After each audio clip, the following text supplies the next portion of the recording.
Mbak, sebelumnya terima kasih sudah datang di sesi konseling ini dan hadir di tempat ini. Sebelumnya, kalau boleh tahu Mbaknya namanya siapa ya? Sebenarnya Sofi. Mbak Sofi. Ini adalah Mas sebagai konselor. Nah, di sini tugas saya itu membantu mencari jalan keluar dari permasalahan yang nanti Mbak Sofi ceritakan gitu. Nah, di sesi konseling ini saya akan menyampaikan batasan-batasan yang ada di dalam sesi konseling ini. Di sini ada batasan waktu, mungkin dibatasi 40 menitan ya Mbak. Dan juga ini itu sudah didesain secara aman dan nyaman dan bisa menjaga rahasia antara konselor dan konseling.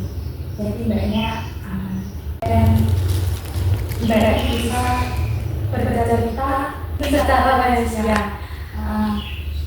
Gimana kabarnya Mbaknya hari ini? Alhamdulillah saya baik, tapi ya gitulah. Apakah Mbak Sofi sudah siap pada sesi konseling ini?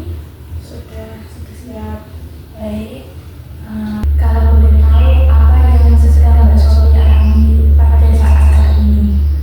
Jadi dingin Mbak, saya itu tuh pusing banget, dingin banget. Nah saya tuh kan gak kerja ya Mbak, saya tuh gak di rumah. Saya tuh di rumah tuh merasa gak jadi papa pulang gitu loh. Di rumah tuh saya tuh pulang tuh malah kayak deg-degan. Saya tuh padahal pengen pulang gitu, tapi saya tuh apa ya, saya tuh pengen pulang karena gitu kayak orang-orang berpenting itu, tapi gak bisa. Orang rumahnya itu gak yang juga itu apa yang deg-deg sendiri gitu loh. Saya tuh pulang kerja capek, pasti tuh masih diomelin lah, kayak kerja kayak gitu lah Mbak. Ya kan capek-capek ya, nanti masih saya juga disuruh masih seperti rumah, kalau nggak beres bisa dimarahin ya gitu. Mama saya tuh juga saya tuh ngasih uang ke mereka juga, bukannya saya ikhlasin gimana, tapi tuh kayak mana ya, saya tuh udah suntuk banget ketemu di rumah tuh kayak sebel gitu. Itu bingung harus ngapain apa sih sebenarnya salah saya kok sampai salah-salahin terus. Saya paham apa yang Mbak Sofi rasakan. Jadi Mbak Sofi itu merasa kalau di rumah itu sering disalahkan dan tidak nyaman gitu ya. Kalau boleh tahu Mbak Sofi kalau di rumah itu terbuka nggak sama keluarganya? Kalau terbuka tuh terbuka sih Mbak ya, kalau masalah keuangan ya, saya tuh yang ngasih uang saku ke adik-adikku kalau ke sekolah gitu, saya terbuka. Kalau masalah kayak masalah pribadi saya sendiri, saya nggak pernah sama keluarga. Paling ya kayak masalah kayak saya gajian, saya bagi-bagiin uangnya ke orang tua, ke adik-adik saya gitu. Ya udah, kalau masalah itu saya terbuka aja. Tapi kalau masalah pribadi enggak, saya pendam sendiri. Saat ini saya pendam sendiri gitu. Itu pengen keluar dari rumah. Saya kayak udah nggak mau lagi di rumah, udah capek. Tapi tuh saya tuh kayak dihindari gitu loh Mbak. Saya tuh sampai saya tuh pengen punya pacar, tapi kayak rasanya kayak saya nggak pantas gitu. Wah, ada bakalan orang yang mau sama saya, mana keluarga saya orangnya kayak gitu. Saya harus apa? Saya bingung Mbak. Saya harus gimana? Mbaknya ini kalau boleh tahu jadi tulang punggung keluarga. Iya, saya tulang punggung keluarga. Ayah saya sudah tidak bisa bekerja, udah berapa tahun ya, udah lama lah. Saya yang biayain semuanya, adik-adik saya sekolah, saya biayain kebutuhan rumah, saya yang biayain. Kalau orang tua saya sakit, saya juga yang membiayai. Kadang nanti tetangga utangku, mereka cari saya. Saya tuh kayak lupa gitu sama diri saya.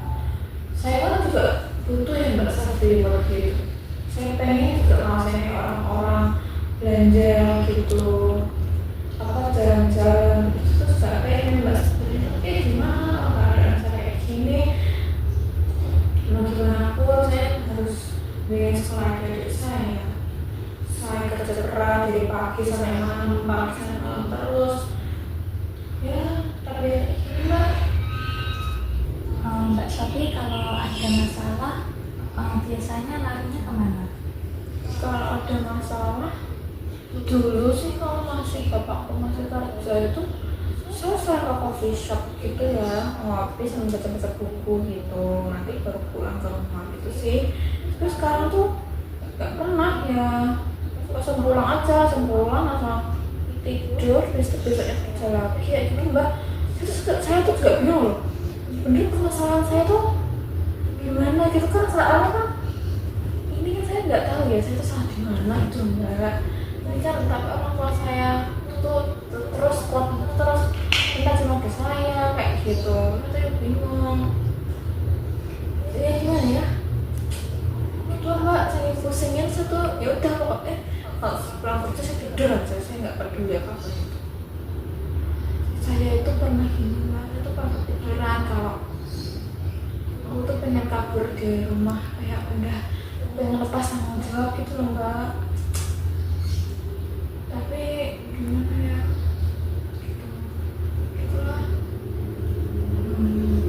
Ya saya paham banget sama apa yang Mbak Sofi itu rasakan. Namun kalau di posisi saat ini tuh nggak harus, mbaknya nggak harus kabur dari rumah, mungkin bisa mengkomunikasikan baik dengan orang tua atau jujur kepada orang tua baiknya gimana, cari hal-hal yang positif gitu Mbak Sofi. Mbaknya ini kan tulang punggung keluarga ya, yang mencukupi keluarganya, membiayai adik-adik, terus juga pasti mbaknya di posisi ini lagi sangat bingung, sedih, cemas, tapi di suatu sisi mbaknya sering dipojokkan sama keluarga. Nah,